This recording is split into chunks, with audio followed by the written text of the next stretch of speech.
Além de seguras, as urnas eletrônicas passam por pelo menos 2 processos de verificação de integridade. Quais são e quando acontecem? De onde vem essa polêmica sobre a votação eletrônica? Esses são os principais temas do pensamento jurídico de hoje, uma produção da Associação dos Magistrados Mineiros, a AMAGES. Para falar sobre o assunto, nós vamos conversar com o juiz auxiliar da presidência do Tribunal Regional Eleitoral de Minas Gerais, Paulo de Tarso Tamborino Souza, que também é titular da 2ª Vara da Fazenda Pública da comarca de Belo Horizonte. Doutor Paulo, obrigado por nos atender novamente aqui no Pensamento Jurídico. Prazer é nosso. E a você que nos acompanha, por favor, inscrever-se no canal da AMAGES no YouTube para receber nossos programas, enviar sugestões e comentários que serão muito bem-vindos. Doutor Paulo, nesse momento de grandes questionamentos, como o eleitor pode ter certeza sobre a segurança da urna eletrônica, há riscos de interferências externas? Olha, as urnas têm sido utilizadas desde 1996 com segurança absoluta. Até hoje, nunca foi registrada uma quebra nos protocolos de segurança que possa interferir em resultados ou no processo de votação. São diversos os níveis de segurança e as camadas de segurança, e acreditamos que é um processo bastante seguro e que o eleitor pode confiar plenamente. O que distingue o sistema das urnas eletrônicas de outros sistemas na própria internet que torna ela mais invulnerável? Olha, em primeiro lugar, é porque o nosso sistema de votação não é conectado à internet ou à rede mundial de computadores. A Justiça Eleitoral brasileira mantém uma rede própria de canais de comunicação. Então, que esse sistema ele começa desde a urna eletrônica, que ela não tem Wi-Fi, não tem Bluetooth, não tem nenhum outro canal de comunicação, a não ser o cabo e os flashcards de memória que são colocados nela. Então, não há a menor possibilidade de invadir o sistema, porque ele não é colocado na rede. Então, ele é um sistema interno da Justiça Eleitoral. Olha, é bastante importante que o eleitor, que os partidos políticos, que as instituições da sociedade civil, acompanhem todo este processo, ou os vários processos que começam agora, um ano antes da eleição, né? Nós temos os sistemas de código-fonte, que são criptografados com chaves públicas, que são lançados em audiência pública em Brasília pelo TSE. Depois nós temos os procedimentos de inseminação dos programas nas urnas, que evidentemente eles têm que combinar, ou têm que conversar com esse sistema de código-fontes do TSE, ou seja, não há possibilidade de colocar um sistema estranho à urna, porque ela não vai, vamos dizer assim, no termo do computador, ela não vai rodar o programa. E ela tem também outro sistema, como elas funcionam, as mais de 5.500 urnas que são colocadas no dia da votação, funcionam individualmente, né? E elas, ao abrir a eleição, elas emitem um boletim que nós chamamos zerésima, que comprova que a urna está vazia, ou todos os candidatos estão com 0 votos, por isso chamamos zerésima. E no final da votação, imediatamente encerrada a votação, a urna imprime o resultado no boletim de urna. Esse boletim de urna, uma via dele é entregue aos fiscais dos partidos políticos, uma via é pregada, afixada na porta da sessão eleitoral, e outra via é remetida para o fórum eleitoral, ao local da apuração eleitoral. Tudo isso é importante dizer antes de transmitir os resultados. Ou seja, é mais uma maneira de auditoria ou de segurança para que o eleitor possa conferir o voto resultado daquela sessão com aquele que foi transmitido e posteriormente totalizado. Além disso, nós temos uma outra auditoria, que é a auditoria de sistema, que também é feita no dia da eleição, e uma auditoria que nós antigamente chamávamos de eleição paralela, onde, no sábado anterior à eleição, o Tribunal Regional Eleitoral, numa audiência pública, ele sorteia urnas no estado e na capital. Essas urnas são imediatamente trazidas para o tribunal e nós procedemos, no dia da eleição, uma votação convidamos estudantes, quem quiser participar, para fazer uma votação simulada, ou seja, eles recebem as cédulas de papel e vão fazer uma votação naquela urna. E depois, na hora da apuração, que é exatamente a hora em que encerra a eleição no domingo no país inteiro, esse procedimento é computado, ou seja, a urna de lona é aberta com os votos de papéis e eles são digitados na urna eletrônica, tudo filmado, documentado, voto a voto, e então o resultado é conferido e tem que bater o resultado dos votos de papel, de cédula, com aqueles introduzidos na urna eletrônica. Quer dizer, todos esses procedimentos, todos eles integram esse processo de verificação e também de auditagem da própria urna. Sim, são processos, além de outros mais técnicos, mas são processos que toda a sociedade pode e deve acompanhar.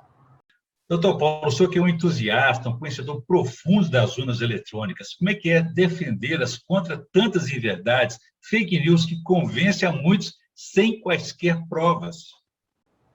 Olha, a primeira coisa que deve ser feita é a busca de informação confiável e verificação da notícia, se ela procede ou não. Nós temos visto aí diversas fake news envolvendo o sistema de votação. Algumas absolutamente tolas, como dizer que só o Brasil utiliza esse sistema. São dezenas de países que utilizam o sistema. Mas, nesse aspecto, é bom até fazer um parênteses, porque muitas vezes as pessoas dizem assim, qual é o melhor sistema de votação? Isso está ligado à tradição democrática do país, né? Existem países como os Estados Unidos, onde cada estado tem autonomia para decidir se vai ser manual, se vai ser eletrônico. Existem cantões ou locais na Suíça, por exemplo, que alguns tipos de votação são feitas diretamente na praça, com os cidadãos levantando a mão e votando diretamente, participando diretamente desse sistema.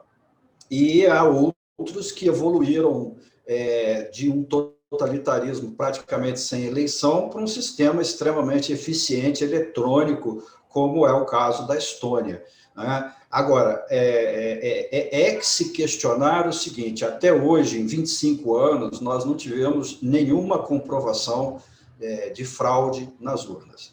E hoje tem que se questionar o seguinte, imagine se nós estivéssemos fazendo votação em papel, ou seja, nós teríamos desde questionamentos como o custo ambiental de produzir 400 milhões de cédulas de papel, quanto isso custaria ambientalmente, até as questões propriamente de logística, que é o transporte dessas cédulas para os locais de votação, imaginando-se as dificuldades de certas regiões do Brasil, e também, depois, o processo inverso, recolher as urnas, transportá-las e levá-las até o local de apuração. Aí passamos por uma outra fase, que é o processo em si de apuração, que antigamente, na última eleição manual que nós tivemos, proporcional, o boletim de urna em Minas Gerais tinha 37 páginas para cada urna, né? Então, além do tempo de contagem dos votos, nós tínhamos o tempo de preenchimento do boletim de urna. E aí as possibilidades de fraude são infinitas, né, nesse caminho todo. Então, hoje, eu poderia citar aqui a argumentação do ministro-presidente do TSE, que disse que isso seria uma solução para um problema não existente.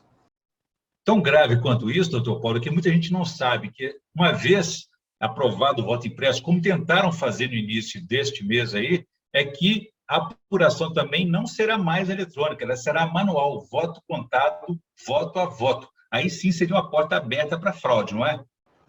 Eu acredito o seguinte, né, no nosso modelo, não há nenhuma comprovação de fraude.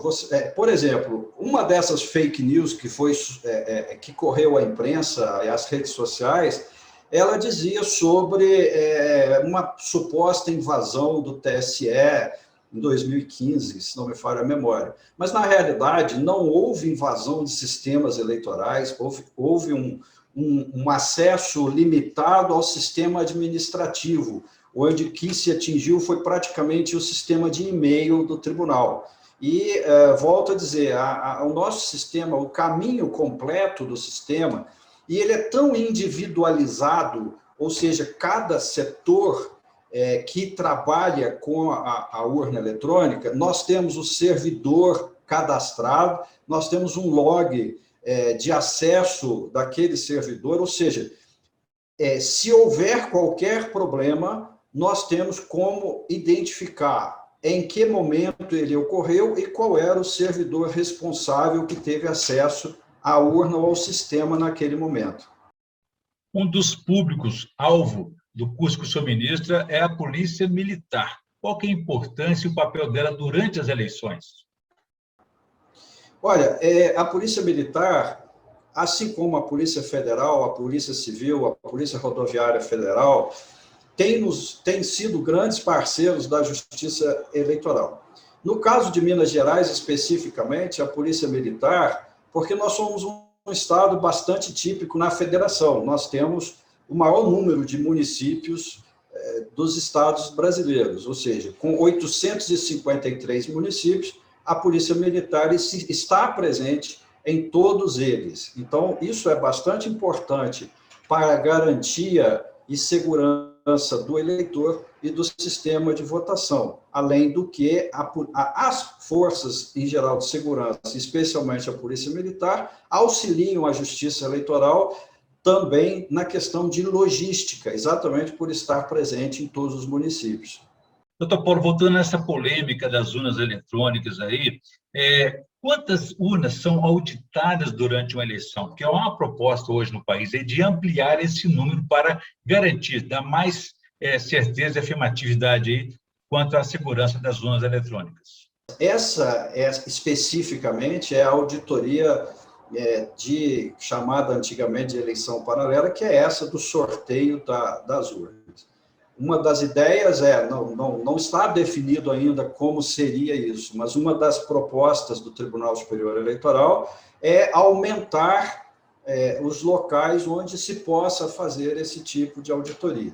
Evidentemente que aí é só uma questão de logística e estrutura da Justiça Eleitoral, porque uma vez sorteadas essas urnas, nós temos que substituí-las por outras reserva, porque elas serão, evidentemente, objeto de auditoria. Mas não há nenhuma dificuldade, nenhum problema de realizar essas auditorias. O que é importante para nós é a segurança da eleição, a garantia do sigilo do voto, da liberdade de votação, né? E que todos os eleitores consigam expressar a sua vontade de maneira livre e consciente. Doutor Paulo, estamos na reta final do nosso programa e, como fazemos sempre, a gente pede que o nosso entrevistado, a nossa entrevistada, faça uma indicação de leitura. O que o senhor tem para a nossa audiência, por favor?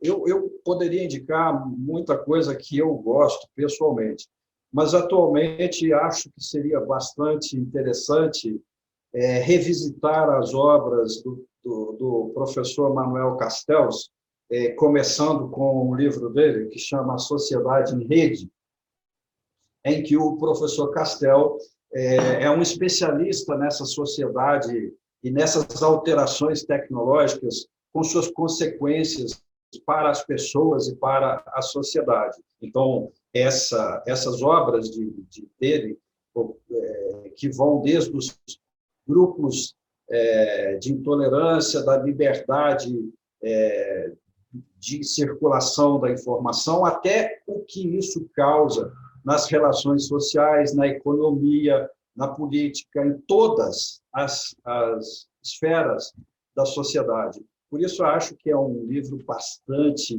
interessante para os tempos atuais. Com certeza, boas indicações. Muito bem, eu conversei aqui com o juiz auxiliar da presidência do Tribunal Regional Eleitoral de Minas Gerais, Paulo de Tarso Tamboril de Souza, que também é titular da 2ª Vara da Fazenda Pública da comarca de Belo Horizonte.